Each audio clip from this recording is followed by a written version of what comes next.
एक पेड़ पर एक सुंदर गुंजन पक्षी रहता था। उसका छोटा शरीर, सुंदर रंग, लंबी पतली चोंच बहुत आकर्षक लगती थी। वो बहुत तेजी से उड़ता था। वो सभी पक्षियों की मदद करता था। वो पक्षियों के बच्चों का रखवाला भी था। उसी पेड़ पर एक कौवा भी रहता था। वो गुंजन से बहुत जलता था।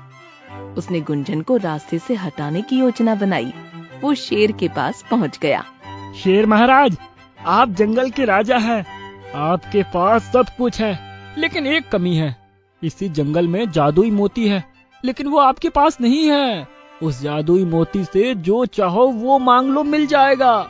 जादुई मोती जंगल में है? कहाँ है? गुंजन पक्षी के पेट में है। वो गुंजन पक्षी मेरे ही पेड़ पर रहता है। यदि आप कहें तो मैं उसे आपके लिए पकड़वा सकता हूँ। वाह, क्या बात कही है। मुझे वो जादुई मोती चाहिए। तुम एक काम करो, किसी तरह गुंजन को पकड़वा दो ताकि मैं वो जादुई मोती पा सकूं। अगर मुझे मोती मिल गया तो मैं तुम्हें अपना मंत्री बना दूंगा। कौवे ने गुंजन को पकड़वाने का विचार बना लिया। उसने पेड़ से कुछ दूर गुंजन की मनपसंद खाने के दाने और चीजें जमीन पर बिखरा दी। चलो गुंजन, ऊपर वाले ने तुम्हारे लिए खाने का इंतजाम किया है। मैं भी तुम्हारे साथ खा लूंगा। गुंजन को कोई शंका नहीं हुई और वो नीचे जाकर कौवे के साथ दाने खाने लगा। उसे बड़ा मजा आया। उसने कौवे का शुक्रिया अदा किया और घोंसले में लौट आया। दूसरे दिन कौवे ने फिर से गुंजन को कुछ गिरे हुए दाने दिखाए और उसके लालच को बढ़ाया। गुंजन, आज भी दावत है, चलो खा लो। मैंने तो अपना पेट भर लिया है, लेकिन तुम्हारे लिए छोड़ दिया है। गुंजन ने कौवे की बात मान ली और जाकर दाने खाने लगा। दाना खाते समय उसे अपने पैरों में कुछ जकड़न सी महसूस हुई। वो जाल में फंस चुका था। कौवे ने उसे धोखा दिया था। शेर भी मौके पर पहुंच गया और उसने अपने पंजे में गुंजन को जकड़ दिया।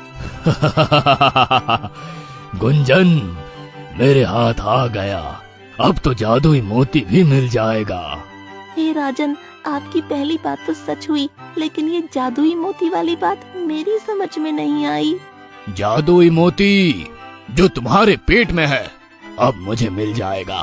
कौवे ने बताया और तुम्हें फंसाया। गुंजन को सदमा लगा, लेकिन उसने धैर्य से काम लिया और शेर के सामने अपनी बात रख दी। आप जंगल के राजा हैं, सबके स्वामी हैं। मैं भी आपकी भलाई के बारे में ही सोचता हूँ। इसके पहले कि आप मेरे प्राण हर लें, मैं आपको 4 ज्ञान की बातें बताना चाहता हूँ जो आपके जीवन में बहुत उपयोगी सिद्ध होंगी। हाँ हाँ, बताओ, वो 4 ज्ञान की बातें क्या है? मैं सुनना चाहता हूँ। गुंजन मन ही मन बहुत प्रसन्न हुआ और वो संभल कर ज्ञान की बातें बताने लगा। हे महाराज, कभी भी किसी पर बिना जाने समझे विश्वास नहीं करना चाहिए।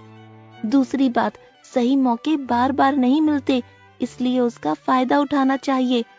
तीसरी बात, लालच में न आकर बुद्धिमानी भरा फैसला करना चाहिए। ये 3 बातें तो बहुत अच्छी बताई तुमने। अब चौथी ज्ञान की बातें भी बता दो। चौथी बात बंधन में रहकर नहीं बताई जाती, वो तो सबसे अधिक महत्वपूर्ण है। उसको जानने के बाद आपका जीवन पूर्णतः सफल हो जाएगा। शेर अपना ज्ञान बढ़ाना चाहता था। उसने तुरंत गुंजन को आजाद कर दिया। गुंजन छूटकर सामने पेड़ की डाली पर बैठ गया। हे राजन, मेरी पहली बात पर आपने अमल नहीं किया। मेरी बात पर बिना सोचे समझे विश्वास कर लिया। इसी तरह कौवे की बात पर भी सच्चाई जाने बिना आपने विश्वास कर लिया। आपने मेरी बात का भी विश्वास कर लिया।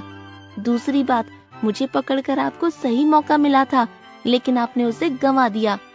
तीसरी बात, कौवा बड़ा चापलूस है। उसने मुझे धोखा दिया, दाने का लालच दिखाया और मैं फंस गया। उसने आपसे भी झूठ कहा, लेकिन आपने उसकी बात में आकर लालच के वशीभूत होकर बुद्धिमानी भरा फैसला नहीं लिया।